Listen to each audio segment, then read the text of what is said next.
नमस्कार दोस्तों, कैसे हो सभी। तो आज मैं अपने भारतीय इतिहास का एक टॉपिक लेकर आया हूँ, प्राचीन भारत का। बिल्कुल आसान टॉपिक है, बौद्ध धर्म। कौन सा धर्म? बौद्ध धर्म। बिल्कुल आसान है। देखो, मैं जिस तरीके से आपको बौद्ध धर्म कराऊंगा तो मेरा जहां तक मेरी उम्मीद है तो आपको वीडियो में ही याद हो जाएगा। बस थोड़ा सा ध्यान से सुनते रहना बात को। देखो, बौद्ध धर्म की बात करें तो अगर आपसे क्वेश्चन पूछे कि बौद्ध धर्म का संस्थापक कौन है, एक बार ध्यान से सुनना बात को। क्या पूछे कि बौद्ध धर्म का संस्थापक कौन है, तो आप सभी को पता है कि बौद्ध धर्म की जो स्थापना की थी वो महात्मा या कह दो गौतम बुद्ध ने की थी। किसने की थी? गौतम बुद्ध। कौन था ये गौतम बुद्ध? कहां से आया? स्थापना कैसे की? और ये महात्मा कैसे बना? ध्यान से समझना इस चीज को, बिल्कुल आसान है। देखो, एक व्यक्ति था, यानी अपने कहें कि इसके जो पिता का नाम था वो था सुद्धोधन। सिद्धोधन। पिता का नाम क्या था? सिद्धोधन। और माता का जो नाम था वो था महामाया। महामाया। उल्लेख मिलता है कि इस महात्मा बुद्ध के जन्म के 7 दिन बाद माता का देहांत हो जाता है। कितने दिन बाद? 7 दिन बाद। किसके जन्म के? महात्मा बुद्ध। तब आपके दिमाग में क्वेश्चन जाएगा कि सर, इसका जो जन्म है वो कब हुआ था? महात्मा बुद्ध का जो जन्म है वह हुआ था 1563 बीसी। बीसी का मतलब होता है ईसा पूर्व, बिफोर क्राइस्ट। जन्म कब हुआ? 563 ईसा पूर्व में। इसका जो जन्म हुआ था वो कपिल वस्तु में हुआ। सर, ये कपिल वस्तु कहां है? लुम्बिनी, नेपाल के अंदर स्थित है।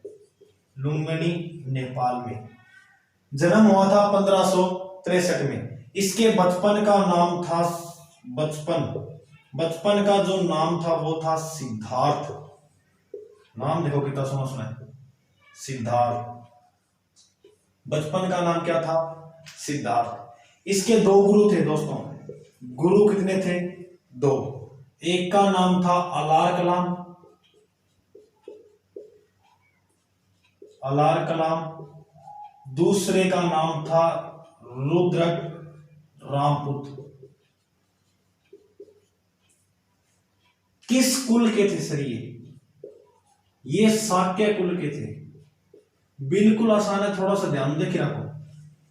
बौद्ध धर्म का संस्थापक गौतम बुद्ध किस कुल के थे? शाक्य कुल के थे। अब इस महात्मा बुद्ध ने क्या किया? इसने 16 वर्ष की आयु में, कितने वर्ष की आयु में? 16 वर्ष की आयु में विवाह कर लिया, ब्याह कर लिया। अब रात में सपना आता है ना जीव जी, तो घर का क्या ठाके करो। तब इसका 16 वर्ष की छोटी उम्र में क्या कर दिया था? विवाह कर दिया था। इसका जो विवाह हुआ था वो यशोधरा के साथ हुआ था। इसका विवाह किसके साथ हुआ था? यशोधरा के साथ। किसके साथ? यशोधरा के साथ। अब थोड़ा सा एक बात ध्यान रखना, इसकी माता का नाम था महामाया। महामाया का जो देहांत वो इसके जन्म के 7 दिन बाद हो गया। अब आपके दिमाग में जाएगा तो सर, 7 दिन का छोटा बच्चा है, उसको लालन पालन पोषण कौन करेगा? तब याद रखना, इसकी बहन थी, यानी जो गौतम की क्या लगी? मौसी, जिसका नाम था प्रजापति गौतमी। प्रजापति गौतमी। इस प्रजापति गौतमी ने ही अपने सिद्धार्थ का लालन पालन किया था, यानी पालन पोषण किया था। तो याद रखना, सिद्धार्थ का पालन पोषण किसने किया था? मौसी प्रजापति गौतमी ने। तब क्या किया? इस सिद्धार्थ ने शादी करने के बाद लंबा समय तक रही हो, तब इसके मन में क्या आया? इसके मन में आया कि ये ब्याह वाला जो विवाह वाला सिस्टम है ये इसको ठीक नहीं लगा। तब इसने क्या किया? 29 वर्ष की आयु में, 29 वर्ष की आयु में गृह त्याग कर दिया। क्या किया दोस्तों? गृह त्याग। 29 वर्ष की आयु में जब इसने गृह त्याग किया तब इसके साथ 2 जने मौजूद थे। एक तो इसका घोड़ा, एक इसका सारथी। इसके घोड़े का जो नाम था वो था कंथक। घोड़े का नाम क्या था? कंथक। जबकि इसका जो साथी था उसका नाम था चन्ना। इन दोनों को लेकर इसने गृह त्याग किया था। किसने? महात्मा बुद्ध ने। इसने गृह त्याग 29 वर्ष की आयु में जो किया था, इस घटना को कहते हैं महाविनिष्क्रमण।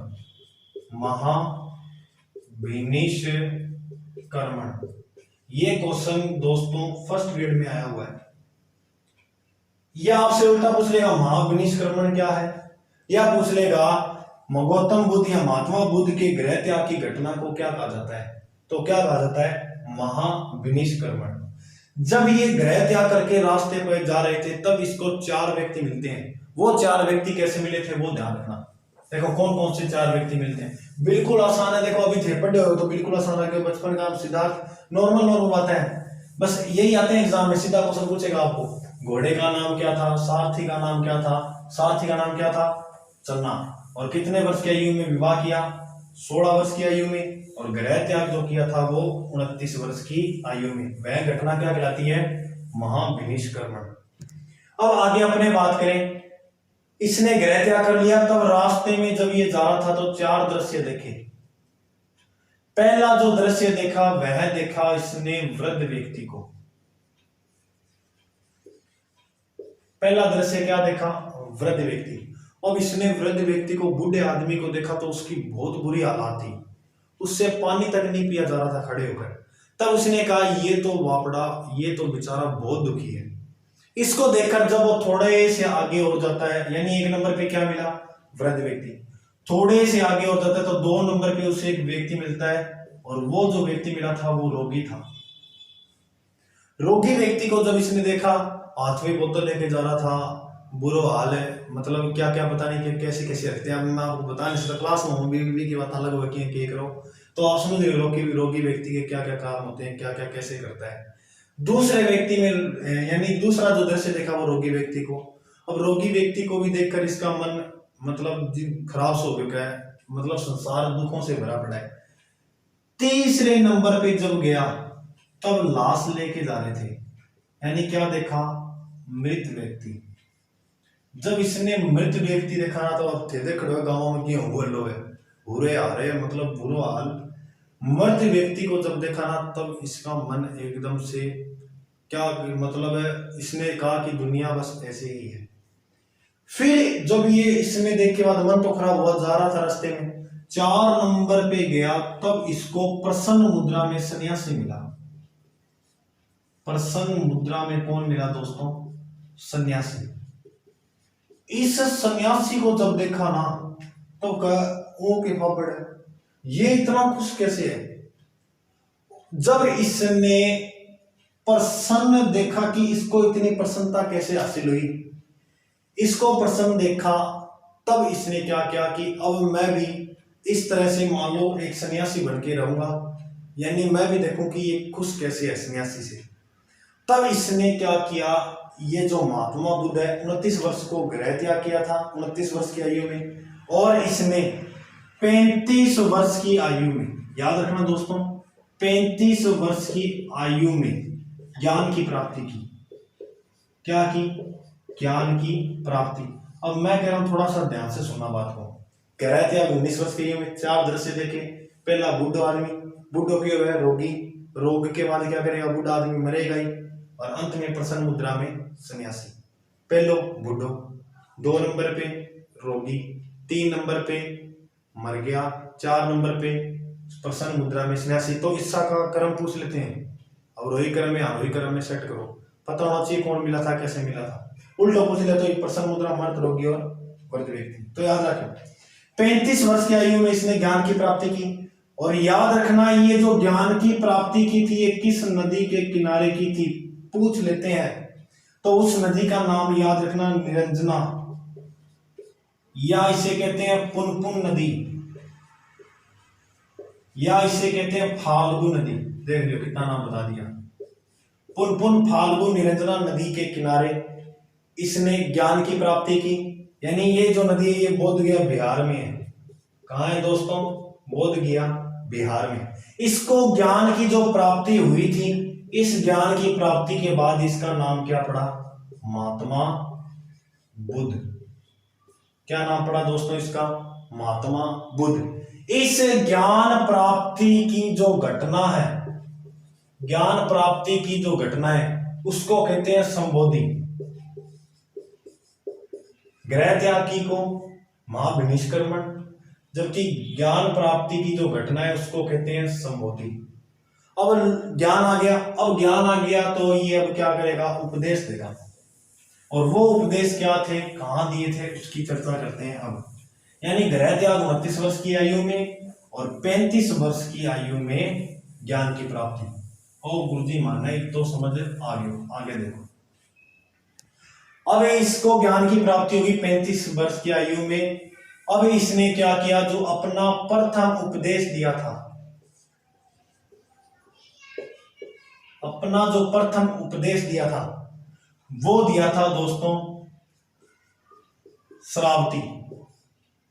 गुरुजी श्रावती, सॉरी, प्रथम जो उपदेश दिया था वो दिया था सारनाथ में। कहां दिया था? सारनाथ। सारनाथ कहां है सर? सारनाथ पड़ता है उत्तर प्रदेश। सर उपदेश की जो भाषा थी वो कौन सी थी?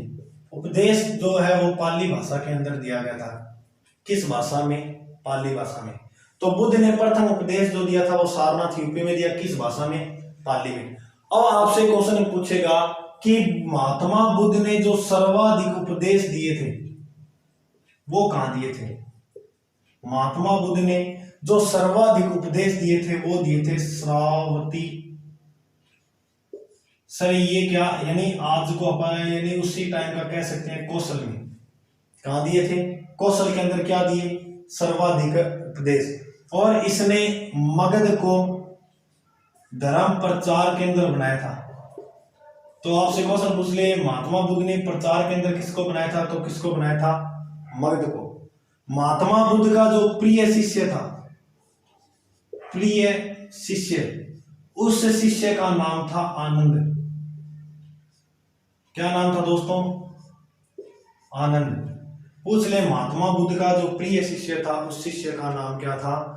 तो उस शिष्य का नाम क्या था? आनंद।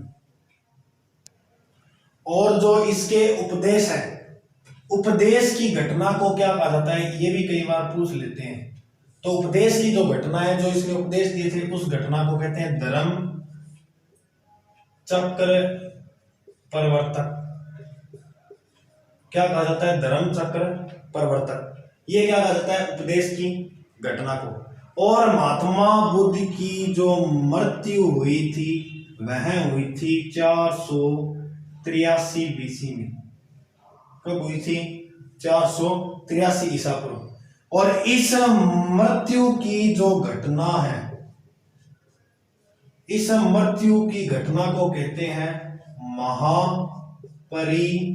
क्या कहते हैं? महापरिनिर्वाण। महापरिनिर्वाण। मृत्यु की घटना को क्या कहा जाता है दोस्तों? महापरिनिर्वाण।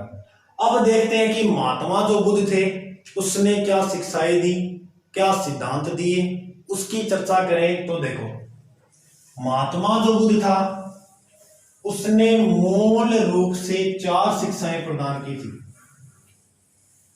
मूल रूप से कितनी?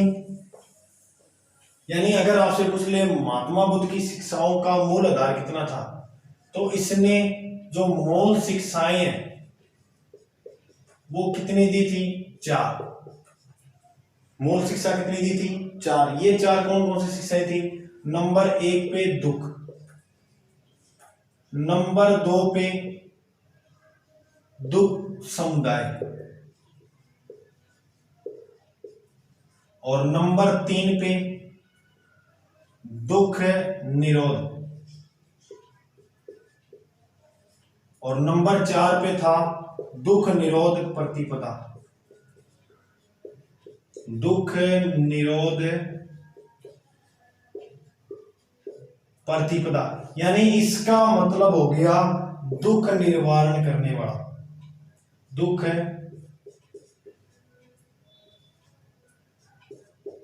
निवारण करने वाला, यानी दुख निवारण करने वालों का कहते हैं दुख निरोधी प्रतिपदा। मूल शिक्षाएं कितनी थी? 4। दुख, दुख समुदाय, दुख निरोध प्रतिपदा। और इसने जो 8 सिद्धांत दिए थे वो क्या थे? वो भी बहुत महत्वपूर्ण है दोस्तों, याद रखना। महात्मा बुद्ध ने कितने सिद्धांत दिए थे? तो इसने 8 सिद्धांत दिए थे, जिसे कहते हैं अष्टांगिक मार्ग। क्या कहते हैं? अष्टांगिक मार्ग। देखो बिल्कुल आसान नहीं है इसका, मैं आपको एक सूत्र बताता हूं। DKS सास बीवी, क्या याद रखोगे? DKS सास बीवी, एक बार बोलो, याद रखो। DKS सास बीवी, DKS सास बीवी। अब आप ऐसे लिख लो, DKS से संधि विच्छेद करना है, आ से बीवी। 4 और 4 8 हो गया। डी से याद रखना है दृष्टि समर्थी, कैसे कर्मांत समर्थी, कैसे कर्मांत समर्थी। और 3 नंबर हो गया सम्यक समर्थी, ऐसे सम्यक समर्थी। फिर से इस से तो क्या हो गया? सम्यक समर्थी, ये थोड़ा सा याद कर लेना। और इस से हो जाएगा दोस्तों संकल्प समर्थी।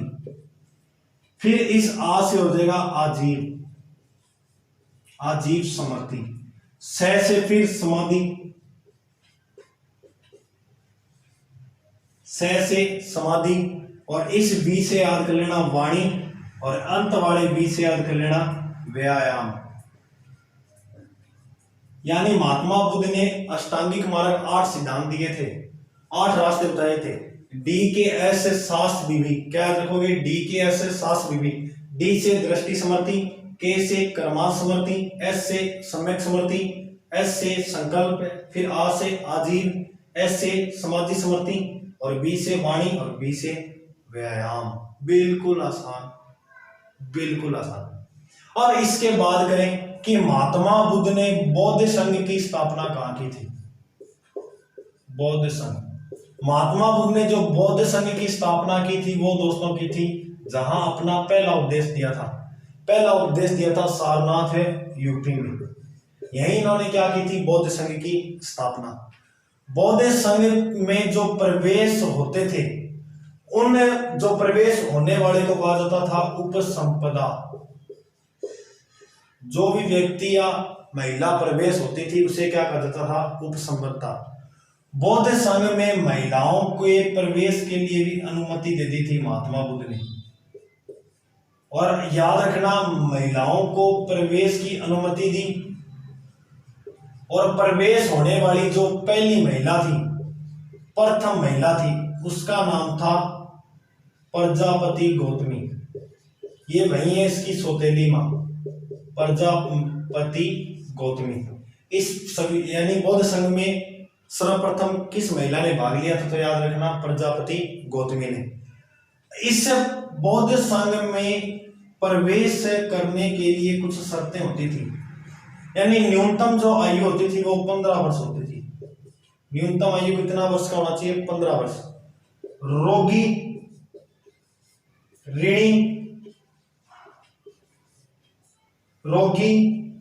ऋणी, चोर, डाकू, हथियारा, इन सभी का जो प्रवेश था वो वर्जित था। यानी इनको बौद्ध संघ में प्रवेश है, इनके लिए कोई भी जगह नहीं थी। किन के लिए? 15 वर्ष से कम हो, रोगी हो, ऋणी हो, चोर हो, डाकू हो, हथियारा हो, इनको प्रवेश बौद्ध संघ के अंदर नहीं था। और बौद्ध संघ की जो स्थापना है वो सारनाथ यूपी के अंदर किसने की थी? महात्मा बुद्ध ने। अब आगे करेंगे अपने इस बौद्ध धर्म के जो ग्रंथ है त्रिपिटक, उन त्रिपिटक के बारे में। फिर बौद्ध की जो 4 वो थी स्मृतियां, उनकी बात करेंगे। उसके बाद अपने आगे नेक्स्ट, मतलब ये 2 भागों में बौद्ध धर्म बटा था, महायान, हीनयान, फिर उसकी बात करेंगे। यानी ये भाग है, एक भाग में बता दूंगा सारा भाग है तो मतलब रोड गोल सी बड़ी बात है। और बड़ी वीडियो आपको भी पता है कि रुचिकर नहीं रहती। तो बात करते हैं, मिलते हैं नेक्स्ट कल। तो अपने बौद्ध धर्म को अच्छे ढंग से कर लेना। जितना मैंने करवा दिया, चाहे आप इसके फर्स्ट ग्रेड का भी एग्जाम दे देना, इससे बाहर नहीं जाएगा। मैंने यहाँ एक बार आप बौद्ध धर्म करवाने दो, उसके बाद आप कोई भी क्वेश्चन करके देख लेना, बाहर नहीं जाएगा। ठीक है, जय हिंद दोस्तों, मिलते हैं कल।